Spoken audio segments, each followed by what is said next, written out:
Every morning, 330 million Americans wake up, go to the bathroom, and dispose of something they never think about again.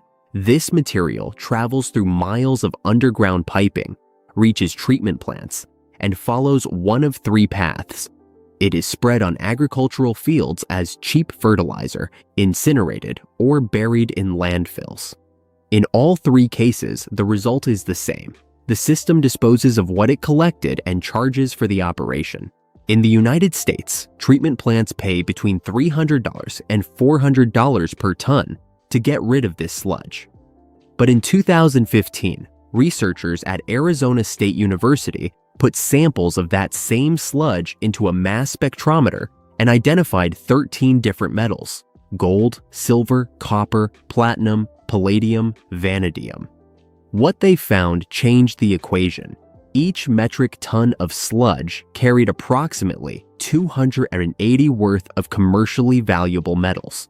In a city of 1 million inhabitants, that equates to $13 million a year being literally thrown away, of which $2.6 million came exclusively from gold and silver. The discovery wasn't new in terms of basic science. Scientists already knew that metals entered the sewage system through industries, pharmacies, and even homes. What no one had done before was to systematically measure this on a national scale and calculate what was being wasted. Pierre Herkes, co-author of the study, accurately described the surprise.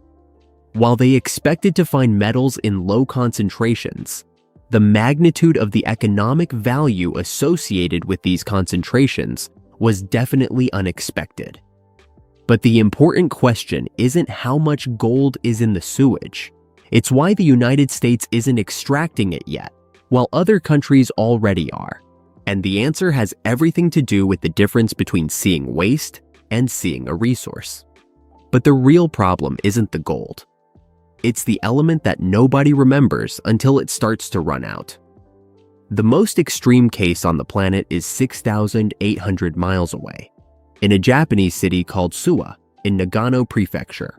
The local treatment plant is located near an unusual concentration of precision equipment manufacturers and electroplating facilities, industries that use gold in their processes and inevitably dump minute fractions down the drains. In 2009, the broadcaster's operator released a finding that reached Reuters. The ash produced by incinerating the sludge contained 1,890 grams of gold per metric ton. For context, the global average for commercially viable gold mines is 3 to 5 grams per ton of rock. Suwa was producing a concentration 400 times higher from sewage. In its first payment received in January 2009, the Suwa plant generated 5 million yen, approximately $56,000. By the end of the fiscal year, in March of the same year, total revenue had reached 15 million yen, approximately $167,000, with only 5 tons of ash processed. What seemed like a scientific curiosity had become a real revenue stream for a public wastewater treatment plant. What happened in Suwa wasn't industrial luck. It was the logical consequence of a truth that American municipal systems still refuse to face. The treatment plant isn't the end of the line. It's the beginning of another value chain, and gold is just the most visible item in that chain. The matchstick is where the story starts to get inconvenient for decision makers in Washington. Phosphorus is irreplaceable in agriculture. There is no synthetic alternative, no technological substitute. Every plant that feeds a human being needs phosphorus to grow, and the only commercially viable source is phosphate rock reserves, which are finite, geographically concentrated, and are being depleted at an accelerated rate. In 2007 and 2008, a supply crisis drove phosphorus prices up by 800% in less than 18 months, generating a shock that spread throughout the global food chain. Meanwhile, American sewage dumps phosphorus into rivers and lakes every day, causing algal blooms, aquatic dead zones, and environmental fines for the treatment plants themselves. It's a resource being discarded as a pollutant, A Canadian company called Ostara Nutrient Recovery Technologies has developed a process that reverses this logic. The system, called Pearl, captures phosphorus and ammonium from the liquid sludge stream and precipitates them in the form of struvite pellets, a slow-release fertilizer called crystal green. In 2008, the first commercial installation in the United States began operating in Tigard, Oregon. The contract was valued at $2.5 million. The projected return on investment, less than 5 years. The system is able to extract more than 90% of the phosphorus and 40% of the ammonium load from a sludge stream of 500,000 liters per day, generating approximately 500 kilograms of fertilizer as a product. At the world's largest secondary treatment plant, the Stickney Water Reclamation Plant in Chicago's Metropolitan Water Reclamation District, located in Cicero, Illinois, Ostara projected a recovery capacity of at least 10,000 tons of crystal green per year, with an estimated annual net revenue of $2.5 million. The total investment was estimated between $30 and $35 million, with a projected return on investment between 3 and 5 years. And if phosphorus and gold still aren't enough to change the calculation, there's a third layer, one that has a name in the vocabulary of American national security. Rare earth elements and critical minerals are the materials that make possible everything that drives the modern economy. Wind turbines, electric vehicle batteries, semiconductor chips, precision military equipment. Global production of rare earth elements increased from 60,500 tons in 1994 to 390,000 tons in 2025, a growth of more than 500% in 3 decades. The International Energy Agency projects that demand for critical minerals will at least double and possibly quadruple between 2020 and 2040. The United States imports 80% of the rare earth elements it consumes, according to the USGS itself. China controls the refining of 19 of the 20 most important strategic minerals identified by the International Energy Agency.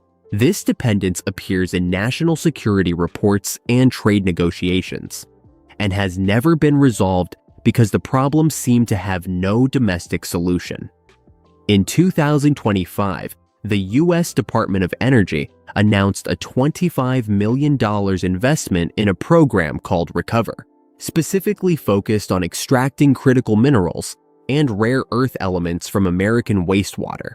The stated goal: to create new domestic supply chains from existing infrastructure.